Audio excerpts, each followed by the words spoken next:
any way. And thinking about this, I mean, there's certainly issues of the day that were going on at the school. I mean, how to increase the diversity of professors at the school, and I was involved on a committee with the leadership, the academic leadership of the school, through my position, the Black Law Students Association, and trying to recruit other professors who would add greater diversity. So I was involved in those kinds of issues. What kind of a lawyer did you want to be? Well, interestingly, particularly given what I do now, I really loved my corporate classes. I loved securities regulation, I loved corporate finance, I loved all those classes, and I found the cases interesting. So when I was working during the summers, I spent my summers at 2 law firms, one in D.C. and one in New York, and went back to the one in New York, a big Wall Street law firm. And what I found out was that the theory and studying those issues and the practice were very different from one another, and it didn't speak to me. It wasn't my passion. And that really prompted me to think, what is it that I want to do? And I went back to kind of my old love in terms of history and politics. And from there, started talking to people and to figure out how could I break into this world. So what did you see up close in the corporate legal world that you didn't see when you were studying it? Well, I think in some of this is just indicative of large law firm life. Well, I'll give you an example. I mean, my first year as a first-year associate, I spent a lot of time, up until all hours of the morning waiting for faxes to come in from all over the world, so that we could have the information I could have the information to present to a mid-level associate in the morning because of a deal that we were working on. But things were always moving so quickly that I felt like kind of the training there and the opportunity to really learn the craft wasn't exactly what I was looking for in a career.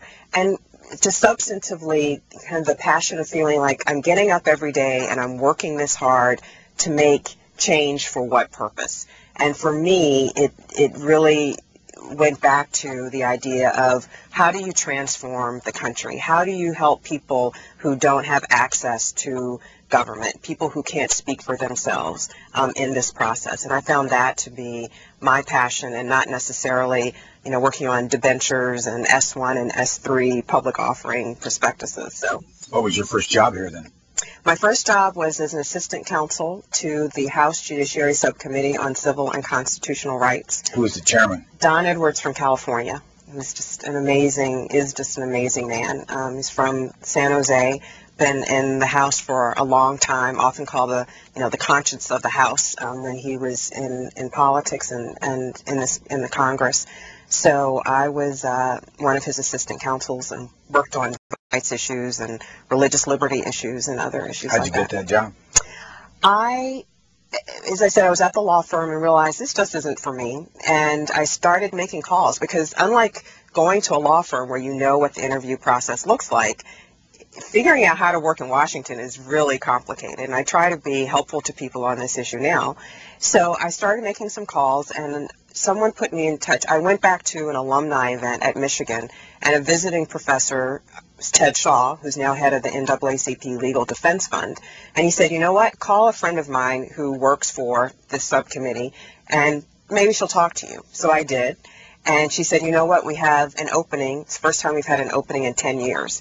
So I ran home and got my resume together, sent it by Federal Express, and had an interview with them, and then flew back later and had an interview with Jack Brooks, who was then chairman of the committee, and that's how I got my first job. Stayed there how long?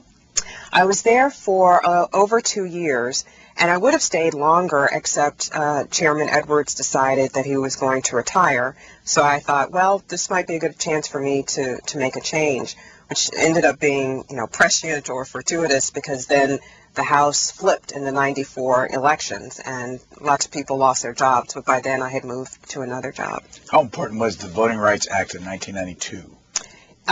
I think it's incredibly important. It's a piece of legislation that we passed to deal with the issue of helping people who are language minorities. So people who are citizens, obviously, have the right to vote, but for them, English isn't necessarily their first language, or they may not have a written language that's their first language. So how do we make sure that they have the necessary resources when they go to vote so that they can vote and participate in our democracy? And we were reauthorizing that, and as you can imagine, anytime you take Voting Rights Act and language issues, there's a lot of debate, but we got that piece of legislation passed. And one of the things I remember is getting letters from people and clippings from people from around the country saying, this is how you helped our community. And, you know, that's the kind of thing, that's why this work is something that I care about so passionately. So what was next?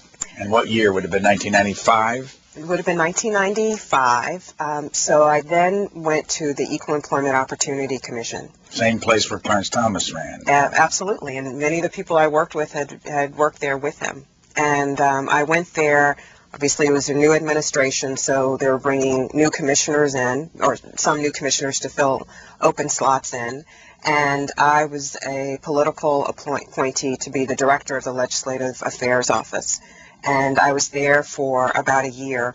And a lot of the work we did, obviously a lot of it was legislative in nature, but some of it was thinking about how we're going to reform this agency. It's an agency. Why did it need reform? It was an agency that wasn't that old as compared to the others, you know, the Treasury, for example, but at the same time, it had never really been properly funded. And as a result, always was just kind of a few steps behind.